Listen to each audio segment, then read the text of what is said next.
هناك بعض الكلام حدث حقيقه من يعني ما اعرفش هو طلع منين بالظبط. قال لك ان النادي الوحده يعني فسخ التعاقد مع احمد بسبب ان كان في مشاكل صحيه.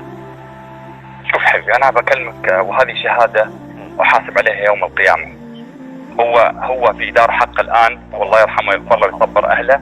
لكن اللي صار كالاتي: احنا في البدايه لما وصلنا جمهوريه مصر العربيه، لما وصلت انا جمهوريه مصر العربيه، وقبل حتى ما اوصل انا تكلمت مع الاخ احمد دياب، قلت له انا حسب معلوماتي في جمهوريه مصر ان اللاعب عنده مشكله في التجنيد. لازم تصريح التجنيد جيش وتصريح نعم. السفر والتجنيد. قال لي لا، الامور تمام، بس تعال خلي اللاعب يخلص اوراقه، واحنا ملتزمين ان اللاعب يطلع معاكم بالامور الرسميه. قلت له اوكي، توكلنا على الله.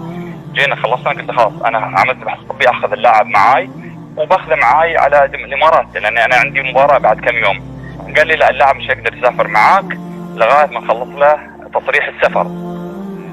قلت له كم يوم؟ قال لي 48 ساعه. 48 ساعه هذه مده 5 ايام 6 ايام.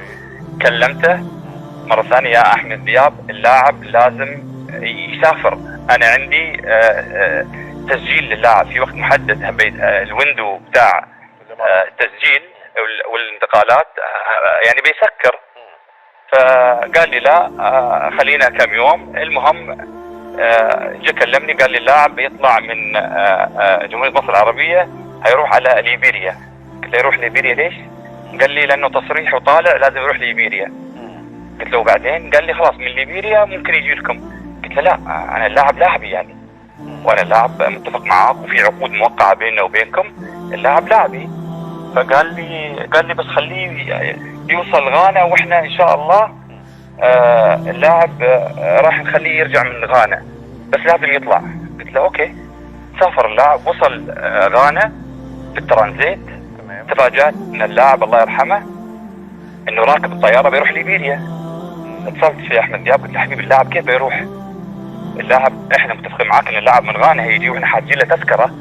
طب يعني الاخ الدكتور وليد دعبس امس ذكر ان في طياره خاصه، هي ما كانت طياره خاصه، حجزنا على لا حجزنا على طيران الامارات تذكره فيرست كلاس، ان اللاعب هيطلع من غانا ويجينا. قال لي لا، اللاعب هيكمل ليبيريا. قلت له لا اسمح لي، اللاعب اذا كمل ليبيريا معناته احنا سكر وقت الانتقالات واحنا مش محتاجين اللاعب. فصارت محادثات بيننا.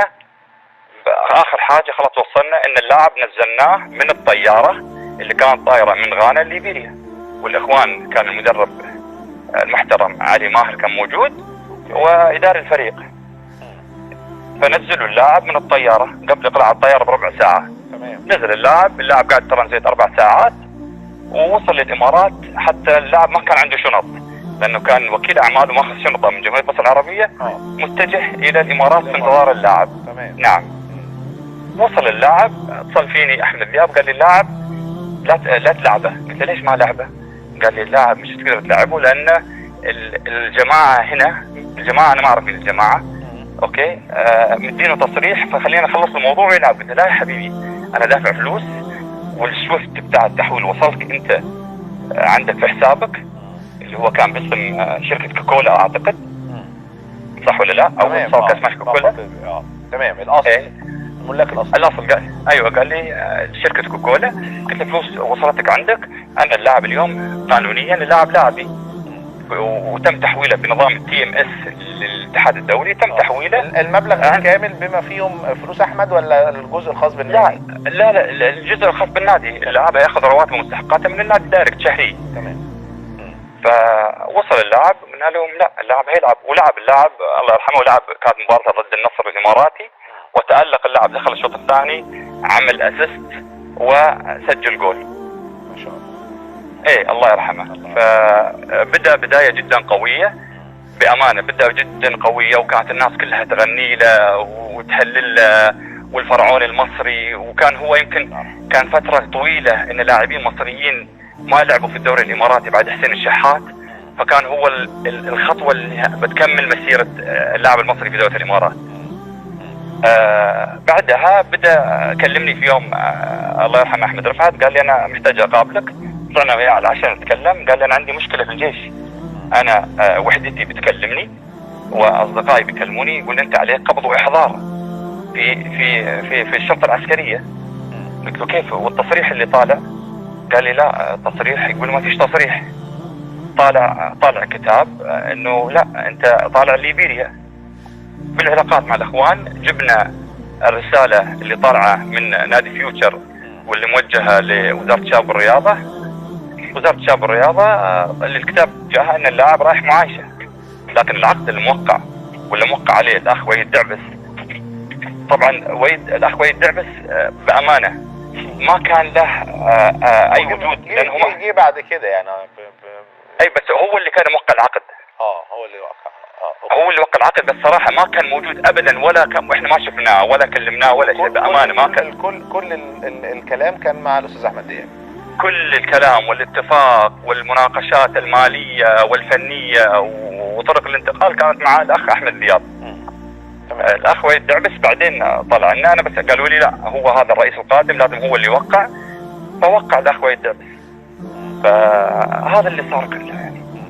طيب سمعنا احاديث ان اللاعب والله فسخ عقده من نادي الوحده بسبب اشياء نو كومنت. طبعا نو كومنت هذه تعمل حساسيه في نادي الوحده. ايه تعمل حساسيه في نادي الوحده. شو يعني نو كومنت؟ بامانه اللاعب في دار حق. يعني هو خلص مدته ولا ايه اللي حصل يعني؟ لا ما خلص مدته. اللاعب بعد شهرين من اللعب كان في قمه ادائه، بدات الاتصالات على اللاعب يوميا. حتى احنا طلبنا وكيله، جبناه الامارات 3 مرات، والاخ نادر حي نرزق ممكن تسالوا جبناه 3 مرات. يعني نادر شاوي.